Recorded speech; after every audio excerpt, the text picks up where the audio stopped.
beautiful. Not glass, cup that she let me use. And then we have a few Derby glasses here that are vintage that are from our years of birth, which are kind of cool too. That I collect those, and I think they're kind of fun to find. It looks like here in just a moment we're going to bring James Murphy in, and Molly and I may both have some questions for James, because he is the expert on basically betting, and what the odds will even be on Derby Day when that happens in September, and how all this will affect things. Now you go to the Derby most years, you do, right? You're there quite a bit occasionally. Last year I was so grateful to be invited to come and talk bourbon and the turf room, and it was so cool. My friend Monica couldn't do it, and she said, "Oh, do you want to take my place?" And it was so neat. It was such a great experience. It's the first time I've ever been to the Derby. And I loved it. Everybody was so great. It was awesome. But it was the first year I'd ever gone. I'm usually here up in Cincinnati making, we always have big Derby parties up here. And we have, all week I'm teaching people how to make a proper mint julep and different ones for their Derby parties. So yeah, Cincinnati really gets into the Derby just as much as everybody in Louisville and Lexington and everything. So they really do. It's good to see. Well, here in just a moment, I think he's all. Are you all ready to go there, James? Can you hear us, James? If you give us a heads up if you can hear us, or a thumbs up. Okay, he can't hear us. So I want to make sure I bring him in when James is ready. James is from SportsInsider.com. He is a 25-year plus veteran as an odds maker, a sports book consultant, and he's an author for SportsInsider.com. And it is my pleasure to welcome to our Derby Day from home, James Murphy. James, how are you? I'm doing pretty good. I'm trying to get all my technical stuff set up here. You go. This is the beauty of the live TV. And James, this is my good friend Molly. She is Hey, Molly. Hi, James. Cincinnati. And we're just so excited that you're joining us here on what would have been Kentucky Derby 146. It's our online celebration. But now we have to wait a little while. So there's several titles. I was reading your bio: odds maker, sportsbook consultant. What are the many things you do in this industry? I've pretty much done everything except sweep out sports books. You name it, I've done it. I've been a bettor. I've been a handicapper full time. I've done a radio show. I've done some television. Really, you name it, I've done it. Right now, I'm mostly writing and doing odds making for Sports Insider. That takes up most of my time right now. I do a lot of things. I've been really into the launch of sports betting in Colorado, which launched yesterday, and that's going to be the next really big sports betting destination in the United States. Well, so what just launched yesterday? Legal sports betting in Colorado. The state of Colorado's had they just legalized sports betting. Right now, it's entirely online because obviously their casinos are closed due to the whole coronavirus thing. I don't know if you heard about it or not, but they got all the casinos are closed. And the casinos are closed, yeah. But they've had 4 online apps launch yesterday, and by the end of the year, they're going to have 19 different companies doing sports betting in the state of Colorado, which will be more than Nevada and more than New Jersey. Yeah, Is this the first time that Colorado has bet? Yeah, it is. It's actually the first day it was legal was yesterday. So it's a pretty big deal. Sorry, I'm still trying to. I have like 3 monitor screens here. So no, you're absolutely fine. No, we can hear you just fine. And okay, great. So what was made legal was actually betting online then. Well, no, it's actually betting online, and then they have. I don't know if you're familiar with the gaming setup in Colorado. It's really kind of cool. They have 3 cities up in the mountains, north and actually west of Denver, where they have casinos, and they're going to have retail sports books there, just like you do in Las Vegas. And a lot of the big players in the industry are going to be running the sports books. William Hill, Circus Sports is one of the newer ones in Nevada. I'm trying to think of the other ones. FanDuel, DraftKings. And the biggest news was the Westgate Superbook, which used to be the Las Vegas Hilton Superbook. They're opening their first location outside of Nevada at a location in Colorado. So it's going to be a really big deal. And I think people are just now, both within the industry and within the state figuring out, wow, we're kind of owned to something here. That's really something. Really cool. I think I understand, but for people watching that don't maybe do a lot of gambling, what is a sports book defined as far as basically a sports book's anywhere you can go bet on sports. It's a location to go to. Yeah, it's a physical location to bet. Well, actually, it started as a physical location to bet on sports. Most of it's done online now. The guy that runs the sports book is your friendly neighborhood bookmaker. That's another good term to know. He sets the odds or the point spread or whatever, hangs them on the board. Actually, he doesn't hang them anymore; they're all digitized. And you go in and bet on it. And if you win, he gives you your money, and if you don't, he doesn't give you your money. So it's I've always found sports betting very fascinating because it's probably, with the exception of race betting, which is kind of they're kind of Siamese twins in the view of a lot of bettors who spend a lot of time at casinos. It's a very intellectual exercise. It's not like playing video poker, slot machines, or whatever. When I was doing handicapping full time, I'd spend 18 hours a day in front of spreadsheets on my multiple monitors like I have here. And, there's this impression that guys who bet on sports are always playing golf or, doing whatever. But that was where you'd find me when I was living in Las Vegas full time. More often than not was in my office, my dogs laying on the floor, and me staring at spreadsheets. That's James, amazing. how long have you done this? What got you into this? Really, financial necessity. To paraphrase Bill Murray, I can't remember what movie it was in. It was the Zombieland sequel. Drugs cost money, as he said. But no, I got into this right after college. My ex-wife was in culinary school, and we were living in Portland, Oregon. And I really wasn't a bettor in high school and younger. I was kind of a casual sports fan. I grew up in Utah, so at the time the Utah Jazz were huge. And I knew a lot about NBA basketball. And we got married in Las Vegas, and that was the first time I had any concept you could bet on anything but football. Wow. And so I kind of really became fascinated with the concept of betting on basketball.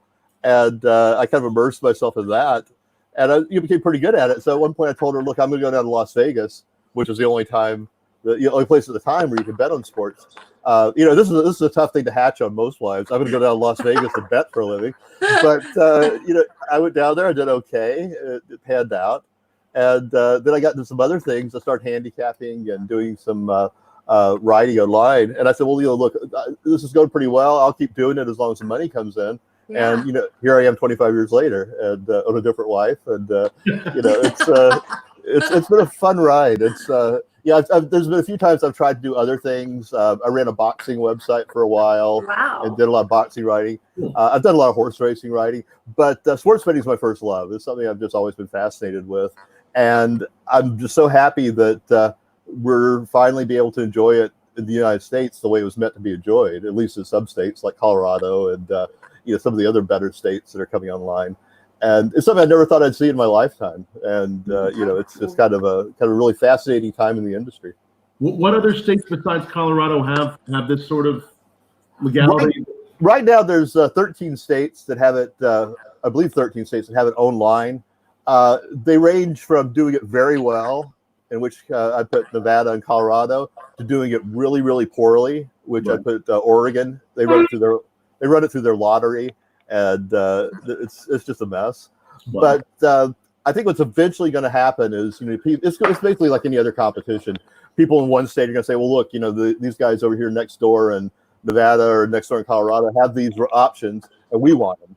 And so I think just good marketplace competition will eventually give everybody a pretty good betting on sports opportunity. But the nice thing about that is there's third parties that we talk about a lot on sportsinsider.com, where you can bet online. And so it's a good vigorous marketplace, both with the U.S. regulated and what we call kind of gray market areas where you can still bet online, but it's not necessarily regulated by your state.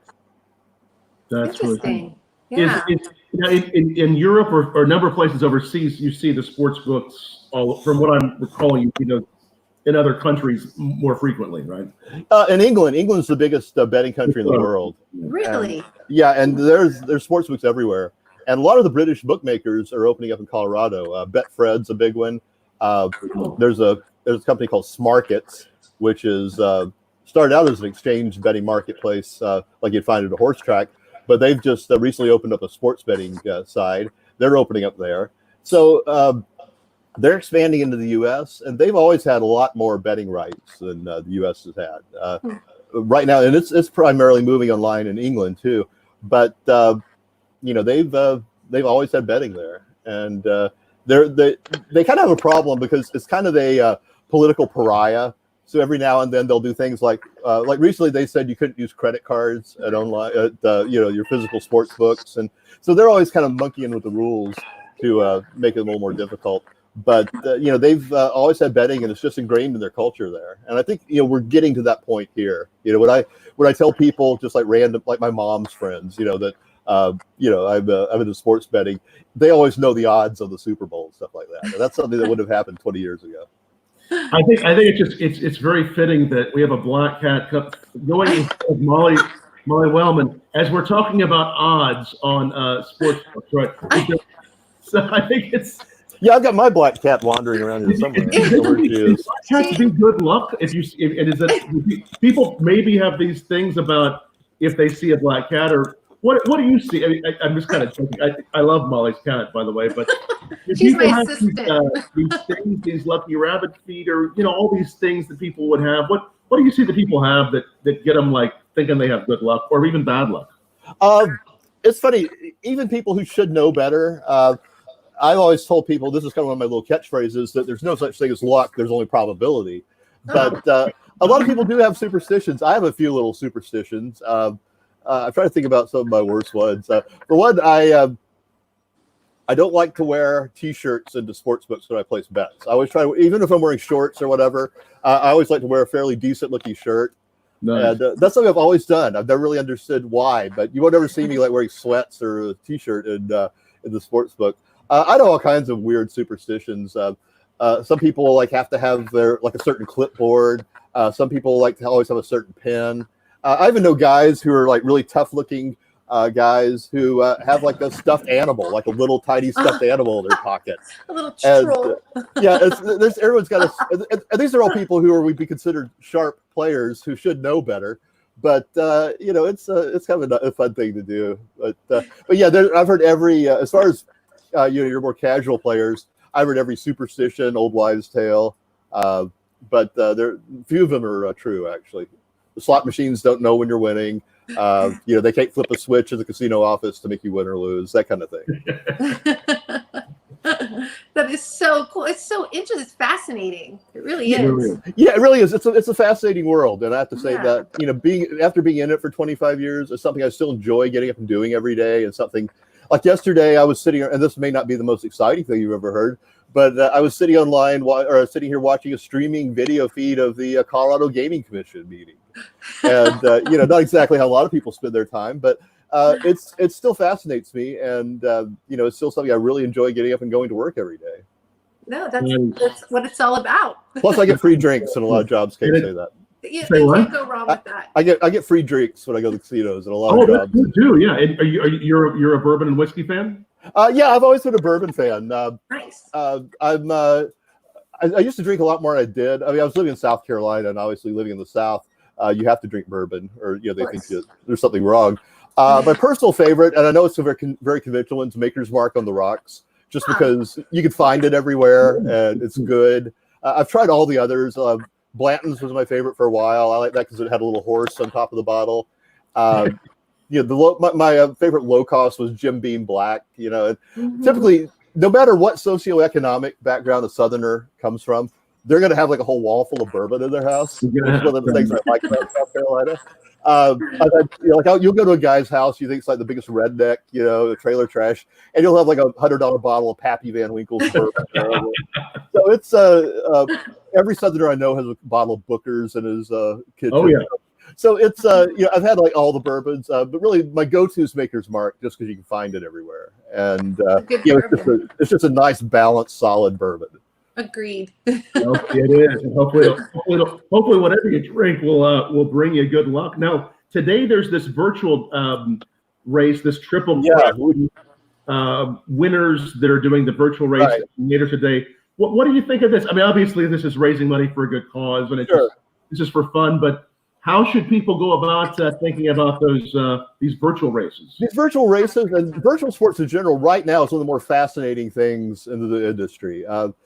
Yeah, they've had virtual racing and virtual sports at online casinos for years, but they're basically like glorified video games. You know, you'd go play them, and they wouldn't have real team names. It would be like the team like I don't know, like the Syracuse Blue Shirts against the Los Angeles Sea Dwellers, or something like that. They couldn't use rights. They didn't have any real players. It really wasn't any real data. They just kind of it was basically just a random number generator deciding who won.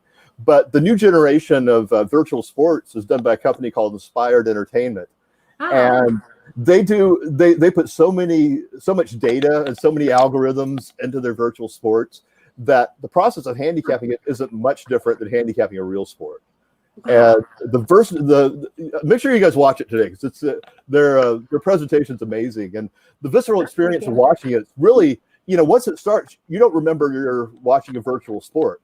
Basically a glorified video game. Wow. You have the same emotional experience of watching a horse race, and I sat down and I spent a lot of time handicapping this virtual race this week, and they've factored in the jockeys, their tendencies on the horses.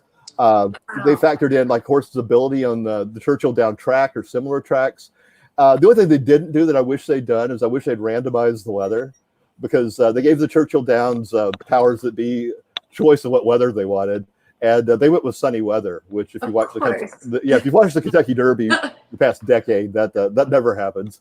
Last year was a mess. Oh, and you could have said that pretty much every year since the 2000, that last year was a mess. I mean, it's and that's something I kind of factored into it. I like horses that are versatile. My pick to win this race is American Pharoah. Oh, cool. The recent Triple Crown winner. Secretariat's the favorite, and I consider Secretariat the greatest racehorse of all time. But I like American Pharoah's versatility. He ran well on all kinds of different tracks and all kinds of different track conditions. He lost the shoe in the Rebel Stakes coming out of the gate and won the race. So I like the fact that he won't. He's actually kind of a tightly wound horse, and he'd freak out when there was crowds around, which there always are in horse racing. He'd freak out going to the gate, but once the race started, nothing fazed him. His shoe could fall off, a horse could bump him, and so I think that he's going to be the one to emerge victorious. Plus, he's really fast. My secondary choice would be Citation, who's the best closer in the field, and because they've got a lot of really fast horses, and Horse Racing 101 tells you that if you have bunch of really fast horses, you're gonna have a fast pace, which will favor the best closer in the field. So those are my two favorites. It's absolutely fascinating, just the work they put into it, and I can't say enough about the factors to make this feel and actually make it a real outcome. Yeah, it's a real outcome, and you're going to start seeing. This is my free prediction for you, that you're going to see a lot of professional sports leagues. NASCAR's already started doing it, running their own virtual simulations of their sport concurrently with their actual regular season. So, for example, you're going to have a full season of NFL virtual football running at the same time as the NFL Football League, where they actually play football on the field. And if you go into a Best Buy or anything and look at the NHL 2020 graphics on the Xbox or PlayStation, if you walk up to a TV set and they've got the Xbox hockey or Xbox basketball, it takes a minute to tell whether it's a real game or whether it's a video game. Mm-hmm. And that's where that's kind of where we are in the graphics, and just the amount of statistical detail they can put into the product now. It's amazing. And in some ways, this is kind of Matrix Next Generation stuff. In some ways, it's better to handicap the simulation because simulated players aren't out drinking the night before. They don't have injuries, and so. If you're a statistical handicapper, you can get a more constant, dependable effort from these video game players than you can from real players. So it's just a real fascinating can of worms they've opened. But in any case, make sure you watch the virtual race. It'll be amazing. It'll be cool to see. And as you were saying, these other sports are going to soon be doing these these races or the sports itself alongside of the actual season. Right. What actually triggered that? I mean, have there been elements that have inspired that to happen, or have there just been? Well, there's several things. First of all, the technology's there, and Right. video games are so popular. The younger generation of fans, that's kind of the way our generation kind of grew up watching television, watching sports. They've experienced sports through video games. Mm-hmm. And then of course there's financial necessity, which this whole pandemic has brought about. That Right. It's an unprecedented time in sports books because there's a lot of people with a lot of time on their hands who would like to bet on sports, but all the sports are shut down. So they kind of been scrambling to find things to bet on, and virtual sports have become a huge betting handle for them. NASCAR has been running their own virtual races every week, like a virtual. Pretty much a similar deal to what they're doing today, and they've run their own virtual races with the real drivers, piloting their their virtual cars on simulated tracks, and they've been getting like 1 million viewers plus per week for this. Wow. Yeah, So it's real people running these virtual things. It's not just. It depends. This is what NASCAR has been doing. I think what they're going to be doing in the future is just pure simulation. It's going to be basically the AI doing running everything, and that's what it's going to be today. It's going to be like just the computer generated simulation. I think that's where the future is. But Nevada sportsbooks have been accepting betting on NASCAR virtual races, and they've become really popular.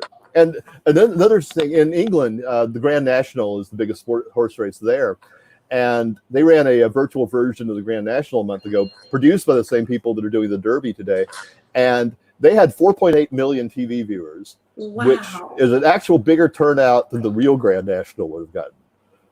That's incredible. Yeah.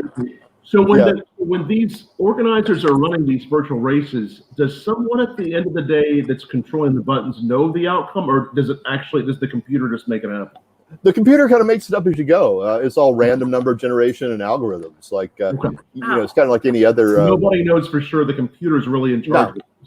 They know what probabilities have been assigned to what horses, right. But so do we, and in the form of the betting odds. We can kind of look at that and reverse engineer what the probabilities are, but they don't know what's going to happen. Obviously, if you've got humans like NASCAR's model, if you've got humans doing and it's funny to see a lot of these drivers have like built whole compartments, like engine compartments in their house. They've got screens all around them, and they've got like a driver's seat, the wheel, where they're controlling the video game. But and obviously that's just a lot of that's partially the computer AI, and then partially the input of the players. But today is pure AI, and no one knows what's going to happen. It's not like it's not like something they videotape. It's going to be happening real time. It's actually just like it really would be. What do you think of this Kentucky Derby turtle race that's going to be happening later? I would not dismiss it for handicapping purposes, except I can't find past performance data on turtles. On the turtles. Oh. So that's so for that reason, I'll say it's for exhibition purposes only. Are you going to be betting on the turtles? Probably not. To use a bad joke, there's not much speed in the race. No.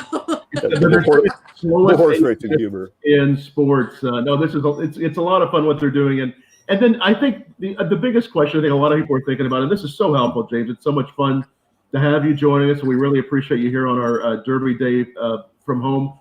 For the actual Derby and Derby 146 in September, will there be any real change for making these horses wait, and what are your predictions for September? Yeah, I think there are a lot of changes for making them wait. Because there's kind of a process for getting a Derby horse ready.